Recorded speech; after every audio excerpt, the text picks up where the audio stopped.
শ্ৰদ্ধেয় ৰাইজ, মই সোণতলীৰ সমুদায় জনগণক ধন্যবাদ জ্ঞাপন কৰিছোঁ।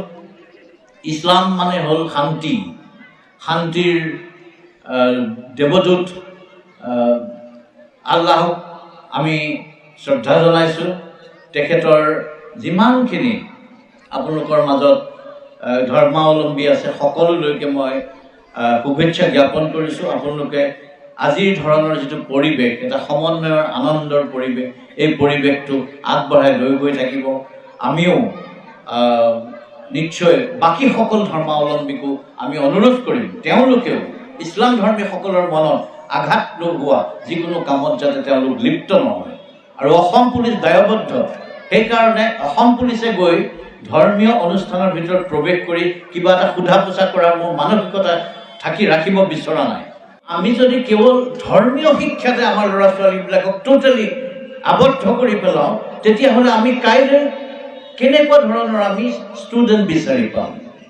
এতিয়া আপোনালোকে নিশ্চয় মন কৰিছে, মই কিছুদিনৰ আগতে পুলিচ হেডকোৱাৰ্টাৰত আমি প্ৰায় 64জন পুলিচ আৰু ইছলামীয় পণ্ডিত গুণী জ্ঞানীজনক আমি গোট খুৱাইছিলোঁ।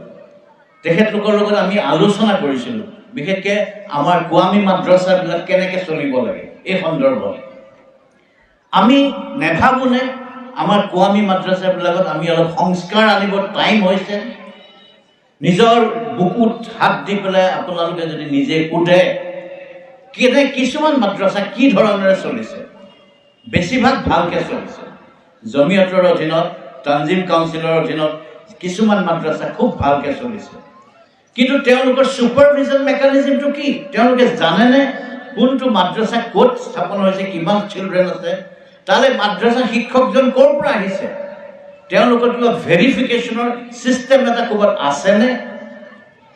আমি বহুত ক্ষেত্ৰত দেখা পালোঁ কিছুমান ডেঞ্জাৰাছ কাৰবাৰ। আহলে হাদিছৰ তলত কিছুমান মাদ্ৰাছা আছে, তেওঁলোকৰ বহুতে গমেই নাপায় তেওঁলোকৰ মাদ্ৰাছাকেইটা ক'ত আছে। আহলে সুন্নতৰো বহুত মাদ্ৰাছা আছে, ইনফেক্ট আহলে সুন্নতৰ মাদ্ৰাছা আটাইতকৈ বেছি। কিন্তু তেওঁলোকৰো আমি বিচাৰি পালোঁ যে তেওঁলোকৰো যিকেইজন লিডাৰ, যিকেইজন নেতৃস্থানীয় ব্যক্তি, তেওঁলোকে নাজানে মোৰ তলত থকা মাদ্ৰাছাকেইটা কেনেকৈ চলিছে, একো আইডিয়াই নাই। নাদুৱাৰো তেনেকৈ যিখিনি আছে তেওঁলোকৰো একেই অৱস্থা। গতিকে আমি তেখেতলোকক এপিল কৰিলোঁ, যেতিয়া দেখা পালোঁ যে ভাৰত বিৰোধী কিছুমান শক্তিয়ে কি কৰিব বিচাৰিছে, কিছুমান মছজিদৰ থ্ৰুৱেদি, কিছুমান মাদ্ৰাছাৰ মাজেদি তাক অনুপ্ৰৱেশ কৰি তাৰ ভিতৰত সোমাই গৈ পেলাই মানুহৰ মাজত এটা এণ্টি ইণ্ডিয়া ফিলিংছ এটা আনিবৰ কাৰণে চেষ্টা কৰিছে। বিশেষকৈ আল কায়দাইটো ঘোষণা কৰি দিছে, আল জাৱাহিৰেতো অসমত হিজৰা কৰিবলৈ এপিল কৰিছে। গতিকে প্ৰথমতে দাৱাত দি পেলাই মাতি আনি পেলাই পিছত আনচাৰ বনাবলৈ তেওঁলোকৰ যিবোৰ প্ৰক্ৰিয়া, আমি তেনেকৈ 6টাকৈ আনচাৰুল বাংলা টিম বোলা এটা গ্ৰুপক আমি বাছ কৰিছোঁ। আল কায়দাৰ এইটো এটা অংগ। অসমখনত আপোনালোকৰ নিচিনা মানুহ আছে যি অপূৰ্ব সমন্বয়ৰ কথা পাতে, সংস্কৃতিৰ কথা পাতে, যি মুছলমান মানুহে বৰগীত গায়। তেনেকুৱা অসমত এই আল কায়দাৰ নিচিনা অনুষ্ঠানৰ, এই ABTৰ নিচিনা অনুষ্ঠানৰ স্থান আছে নেকি? গতিকে আপোনালোকৰ এই ক্ষেত্ৰত বিশেষ কৰ্তব্য আছেনে নাই? এই যে যিটো ওছমান গনিহঁতৰ নেতৃত্বত যি এতিয়া শিক্ষাৰ এটা প্ৰসাৰৰ, সুস্থ শিক্ষাৰ প্ৰসাৰৰ যিটো এটা প্ৰচেছ চলি আছে, সেই প্ৰচেছটোৱেহে আমাক এনেকুৱা বেয়া বস্তুৰ পৰা, বিয়োগাত্মক অৰিয়েণ্টেশ্যনবোৰৰ পৰা আমাক ছেভ কৰিবলৈ স্ক'প আছে। গতিকে মই এইটো এটা খুব ভাল এটা প্ৰচেষ্টা বুলি গণ্য কৰিছোঁ। আই কংগ্ৰেচুলেট মিষ্টাৰ গনি এণ্ড দ্য টিম। আৰু এই ক্ষেত্ৰত আমি সাৱধান হ'ব লাগে, আৰু কেতিয়াবা হয়তো আমি কঠোৰ হ'বলগীয়া হ'ব পাৰে। মই তেখেতলোকক সুধিছিলোঁ, আপুনি যদি পুলিচ হ'লহেঁতেন আপুনি কি কৰিলেহেঁতেন যদি এনেকুৱা এটা মাত্ৰা কি কৰিব? কেতিয়াবা কিছুমান মানুহে জাকাত তুলিবৰ কাৰণে কিবা অলপ মাংস টাংস গোটাব, ল'ৰা কিছুমান গোটাব, মানুহ এটা ধৰি আনি এখেতে ইমামত বৰ ভাল কৰে দেই, এখেতক ইয়াতে ইমাম কৰিব দিব। মানুহটোৰ কোনো পৰিচয় নাই, চিনাকি নাই, ক'ৰবাৰ পৰা ধৰি আনি ক'ব যে বেংগলৰ পৰা আহিছোঁ, বান্দাৰ পৰা আহিছোঁ ইত্যাদি কথা কৈ পেলাই তেওঁ তাতে সোমাই যাব। মানুহটো সন্দেহজনক। অলপ দিনৰ পিছতে তেওঁলোকৰ ওচৰৰ মুছলিম মানুহ এজনে আমাক খবৰটো দিয়ে। এতিয়ালৈকে আমি যিমান খবৰবোৰ পাইছোঁ মুছলিম জনগণৰ পৰাই পাইছোঁ। তেওঁলোকে বিচাৰে এনেধৰণৰ শিক্ষা আপোনালোকে যিটো দিব বিচাৰিছে। গতিকে আমি এই ধৰণেৰে আমাৰ এই ল'ৰা ছোৱালীহঁতক লৈ যাওঁ। আল্লাহৰ প্ৰতি আমি সকলোৱে আমি ল'ৰা ছোৱালীবোৰক শ্ৰদ্ধাশীল কৰি তুলি আমি বৰ্তমানৰ বিজ্ঞানসন্মত শিক্ষাৰ প্ৰতি তেওঁলোকক আগবঢ়াই লৈ যাব লাগে। তাৰ কাৰণে এতিয়া আমি কিছুমান নিয়ম নীতি নিৰ্ধাৰণ কৰি দিছোঁ।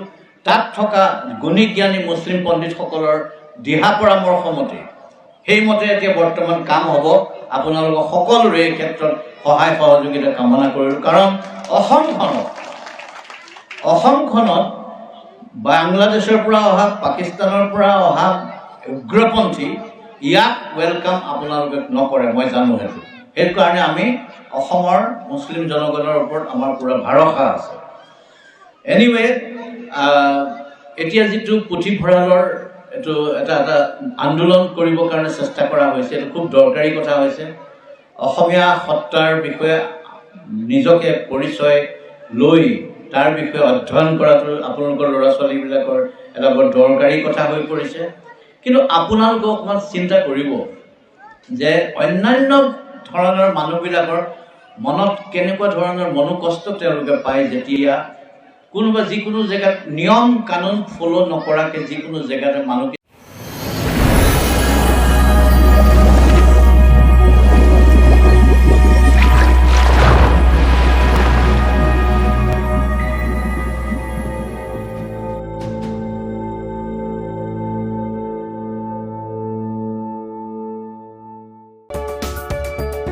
नोंथाङा गोबां रां आर्जिनो गोसो जादों नामा?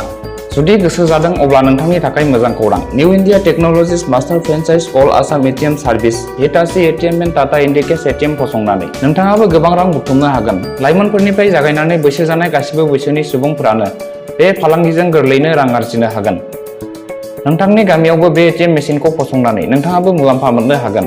बांसिनै मिन्थिनो थाखाय 7002005007 एबा 9401230135 जानबुं अनजिमायाव दिनैनो सुलाद ला।